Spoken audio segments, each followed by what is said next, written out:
Hey guys, today I'm going to be reviewing a game, Grandpa's Table, obviously, as you can see from the screen there. I would like to thank Linux Gamer 1920 who provided this game for me, who wanted to see it get reviewed and wanted to know my thoughts on it, so that's what I'm going to be doing today. Myself and Matt have played it together on a live stream, and we had a great lot of fun doing that, especially with help from people watching. It's a really nice little puzzle game. I personally sort of would recommend it as one of those type of games where if you have something on the background like a podcast, this is a good sort of supplement to that, where it's a game that allows you time to break and allows you to get distracted, while at the same time just being engaging and fun and unique as well.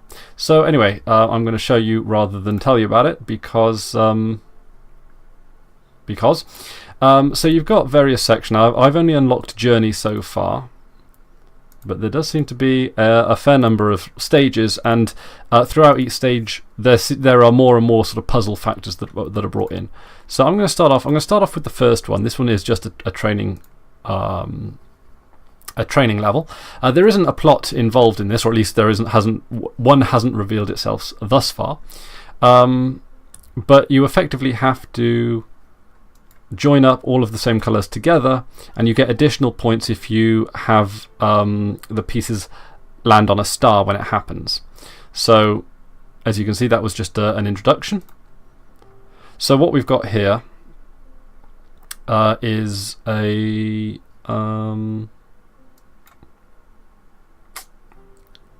there we go. And as you can see, all the stars were covered by tokens, so I get 3-star points there, and of course I've completed the level just by getting all the tokens to turn over. The tokens only turn over when they are all together. So what I can do then is that, and then that goes up, and then that goes left. As you can see, stars are covered, tokens are all rolled over. Obviously it gets progressively more difficult, but it's a catchy little game. Okay, so this one, I'm going to assume that we need to do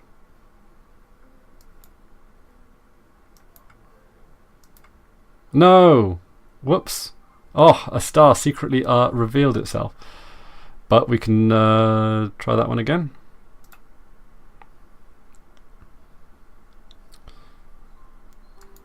Right, okay, that makes sense a bit. So let's do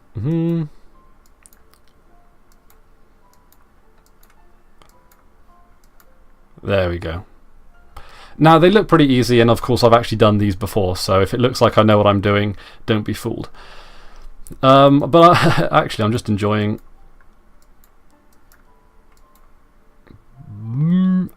I gotta say, the most frustrating part about this game is when something like that happens, when you think you've got a plan sort of nicely nailed down and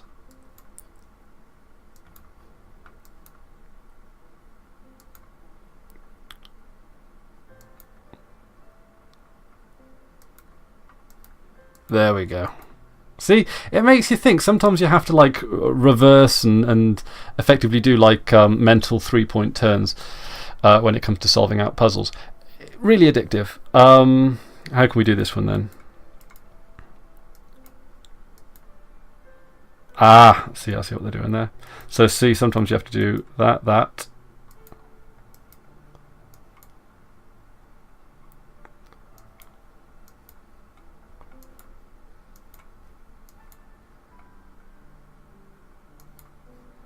Then we go. See, great fun, great fun. Yeah, I really like games like this, ones that don't sort of get too complicated. They sort of do one mechanic and do one mechanic well. And I think the last few games that I've reviewed on this channel, Mini Metro, crikey, it's been a while. I don't do video game reviews lately, but the past, I don't know, like it's a very common appraisal. It's very common praise that I'll give a game that it does one thing and one thing very, very well. I like that kind of focus, especially from indie games. Obviously, when it comes to gaming, there's just like many, many exceptions. But I do have to say, if you're looking for just like a nifty little puzzle game, this is fun. So what can we do here then?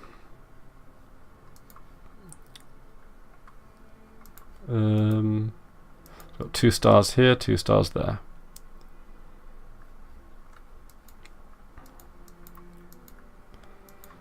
So,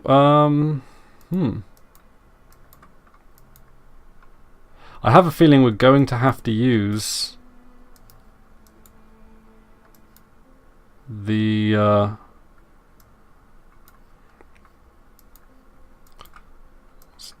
tokens here a little bit.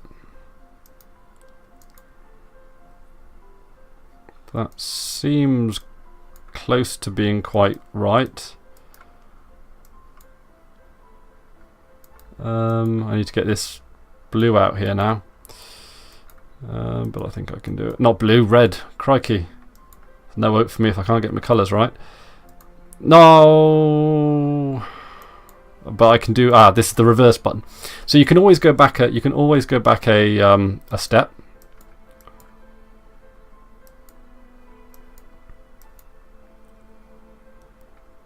And then I should be able to do that. There we go. And bingo. So there we go. Right, I'm going to leave the puzzles there before I make a fool out of myself. But gotta say, I do recommend it if you're looking for like a nice little simple puzzle game that just sort of tickles the mind more than anything else. I love the soundtrack to it, although I have heard it on a few indie games before, I think, or at least if it's at least very similar to a lot of other indie games. But it sort of gives a sense of familiarity, I guess. And I do like it. It's a good soundtrack, so I guess it'd be wasted to use it just on. The game that I think I might have heard it on before is Midnight, which is again one of those games which does one thing and one thing very, very well. It's basically like 2D golf on like a 2D. I don't know. It's worth checking. That's another good one as well. But yeah, Grandpa's Table, a nice simple puzzle game. And as you can sort of imagine now, like, having a podcast on in the background and just sort of working your way through a few puzzles, it's it's the kind of thing I like to do, and I'm sure many of you guys watching would probably enjoy that too. So that's about it from me today. Let me know what you think down in the comments section below, and that's about it from me today. Until next time, I've been Chris Ware, and you've been awesome. Take care now.